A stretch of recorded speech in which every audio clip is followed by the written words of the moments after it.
right, everybody. So now we're going to talk about data centers. Good morning to my next guest, Razi Ann Berry. Thank you for being on this morning. Thank you so much, Polly. I really appreciate your willingness to have a conversation about data centers. There's so much talk about the data centers with regard to water use and land use, but not enough conversations about going forward responsibly with regard to how these technologies, and they are numerous, impact human health. And so I'm really glad to be here. Well, thank you. So what actually are they putting into the air, water, and soil around these communities? Can you tell us more about that? Yes, absolutely. So for 21 years, I've published case reports of doctors, naturopathic doctors, integrative doctors, functional medicine doctors who pay attention to the environmental impact. And data centers pretty much touch every single aspect of pollution. And I hope we can go into them. There's light pollution, vibroacoustic pollution, the water pollution from the toxins that we'll talk about, and also the RF and the EMF technology. So it is just hitting our families, our children, our wildlife, our pollinators, our land, our water, our soil in every direction.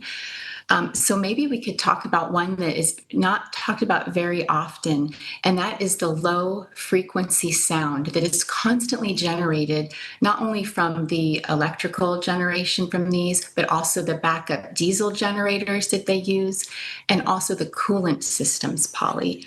So when we measure in human health sound, they only typically pay attention to how it affects hearing, but acoustics impact your body at a cellular level. We sort of forget that biology and physiology isn't just the chemical transduction between cells, but it's also mechanical. And what these low wave sounds that you can't hear, they're below 20 decibels, well, they impact the body because our organs resonate at about 8 to 12 decibels. So even that old adage that what you can't hear doesn't hurt you is not true at all. And so research from back in the 80s in Portugal, they were measuring the health impacts from aviation techs, so mechanics, etc. And they found that there was this proliferation of collagen and elastin and erratic proliferation of this in cells and organs. And these mechanics were having coronary artery hardening. They were having fibrosis in their lungs, but their blood tests were absolutely fine. And so that is one really big problem. Your body is so wise. If you touch something hot, it's not just that it feels bad, it's a signal that it's harmful. Well, same with noise that maybe you can't hear, but you just sense the vibration. People in these communities will find themselves feeling very annoyed. And when you have these feelings, it's sort of a warning to your body. So indeed, it does impact the mechanical transduction between cells. It's causing fibrosis of many different organs. And the way they measure it is they filter out the sound that we can't hear, and they only think about the sound of the noise, maybe as a public nuisance. So this is something that I really want everyone to start thinking about and talking about when they're discussing data centers in their communities. I think infrasound and low vibrational noise is something we absolutely need to talk about. And what made you pick this as something that you were going to go and campaign about? Why did you choose this subject? Well, I've spent a lot of my life doing little campaigns, from pesticides in our local communities and things like that. But I just felt like this is something that needed a voice because, again, our vibroacoustic pollution doesn't just impact your ears. It's this trope about our health that our body is segmented into these little parts that don't connect to each other. And sound impacts your whole body, your whole physiology. So it's just one aspect of the data centers that I've been wanting to talk about. And of course, sometimes I'm accused of being anti-technology. I'm not at all. But just like at Children's Health Defense, we want to look at the precautionary principle. We want to go forward trying to think about these questions before it's too late, before the damage is already done. So everyone I've spoken to does not want data centers. They're horrified by them, but that's the world I live in. But there clearly are people who think it's a great idea. What are they being sold by mainstream media to think that this is a good idea? Well, they're being sold on the fact that we can do more, better, faster. It's being sold to us that, oh, we won't have to work as hard. It's being sold to that we're going to, beat our enemies in understanding of technology. But that's really what the media is telling us. Most people that I speak to don't really feel like AI is helping them in their daily lives as much as they were sort of told it would. Now, there's a lot of amazing opportunity, I think, that's coming on with technologies like AI, but it goes really past AI.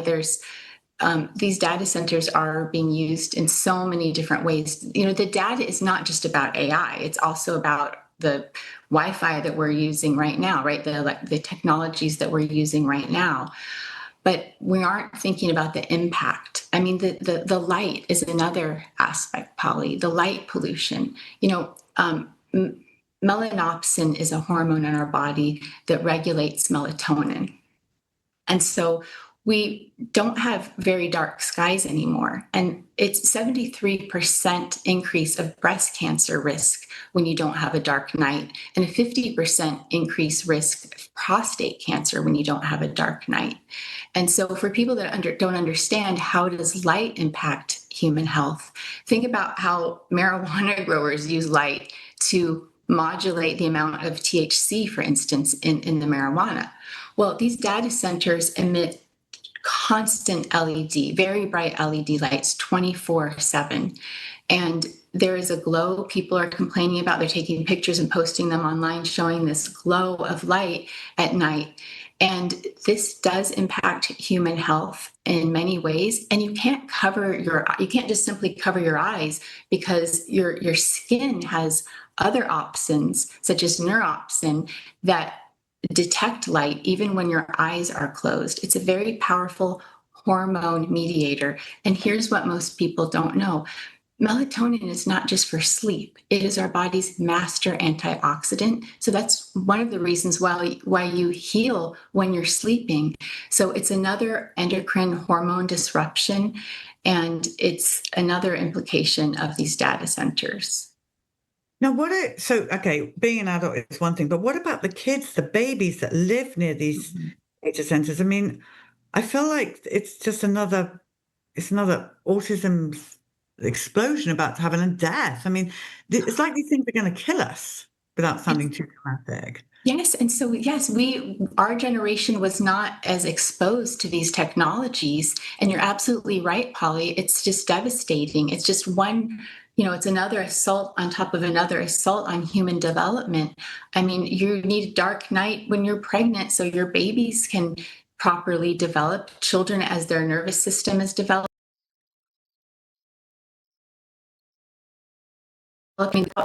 tract, often people with vibroacoustic disease, some of their first symptoms are digestive, and these don't show up in blood tests. So you're absolutely right. That's why I'm so passionate.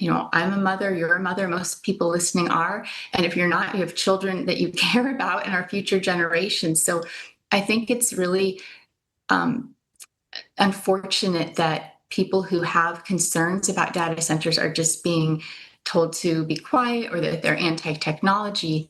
And nothing can be further from the truth. But we want honest conversations about technology so we can get all the smart people that are smarter than I to get together and find ways to solve these problems, so we don't have crisis after crisis after crisis. I mean, just the power lines, it's well established that children that live near power lines have like within 300 meters, have a 5-time increase in lymphoproliferative disorders like lymphoma.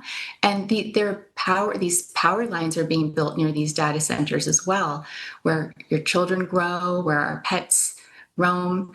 And it's really just an attack on every issue. And I've been getting a lot of, hate online from talking about these issues, because so many people are excited about the tech or about the wealth that might come. But do we want to be the leader in technology, but the losers in human health? Now, once they're built, I guess it's hard to fight for that. But how do you know if they're planning on building one near you so you can get in there and protest and fight back? Yeah, that is a really great question. You have to be involved locally. That's really the only way because it's not going to always be on the local news until it's too late. You have to get involved locally in your community, in your local politics. Even you should just plug your nose and get involved, attend meetings, because if you don't, I'll give you an example. I'm not a member of my HOA, and my HOA started cutting down huge trees, huge 50-year-old trees where owls live, where pollinators thrive. And many of us started complaining, but because we weren't part of the HOA and we weren't there when they had some like meeting that nobody ever, the rest of the community wasn't told that we were going to be meeting about this. You can't rely on others to inform you. And of course, places like my journal, the Journal of Applied Natural Medicine, or Children's Health Defense are places we can get this news, but you have to get involved locally. And has anyone actually achieved getting rid of one? Has anyone achieved fighting against these data centers? We're all talking about it now, but I don't know what the long-term outcome will be, but there's been a few wins in some communities, but there's a lot of money, there's a lot of power.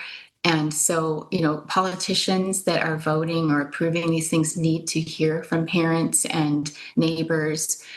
Talk to your neighbors, talk to them about these issues. Some people are going to care about the sound. Some people are going to care about the light. Some people are going to care about the water.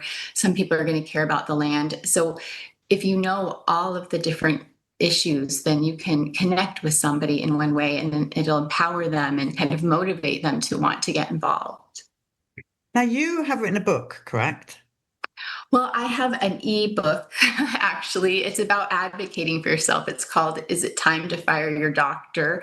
And it's just a fun download. It's free that you can empower yourself on how to talk to your doctor, how to create your own healthcare team that really advocates for you and listens to you, what questions to ask, and what to do, how to change your healthcare team when maybe you feel like you aren't being listened to. So not about data centers, the book. It's not about data centers, no. So where do people go if they want to learn more about these data centers and get involved? Do you have somewhere for them to go? Well, where my resource is more about the human, health impact of the technology of data centers. But I have written some articles that you can find at the Journal of Applied Natural Medicine. That's at ndnr.com.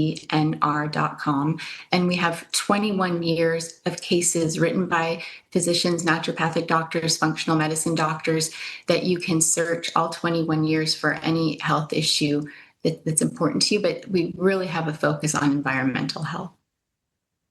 Okay, and what do you recommend the average person do? So they're listening to you, they're horrified by what they're hearing, but they don't know what to do about it. What would you do? I think that you have to get involved locally to your city council meetings, your town council meetings. Think about being a precinct committeeman, so you can be kind of local in your neighborhood. I wish there was like an easy answer or a one-stop shop place to go, but every community is different, and you just have to add that. I know we're so overwhelmed with so many things to do, and then stay involved. Places like here, Children's Health Defense, to find out what's happening. Resources like mine, ndnr.com, because when you can share facts with people about the human health impacts, some people care more about their pets, their cats, their dogs, which this impacts them very much as well. Then you can sort of know it's just going to be one person at a time, Polly. It's just, we are greater in numbers. Yes, we are. Well, look, thank you so much for being on this morning and sounding the alarm. Do keep speaking out about this and do come back on CHD TV if you have any more information, because, education is, your kind of education is absolutely knowledge, and knowledge is key. So thank you so much for your time. It's been my absolute honor to be with you this morning.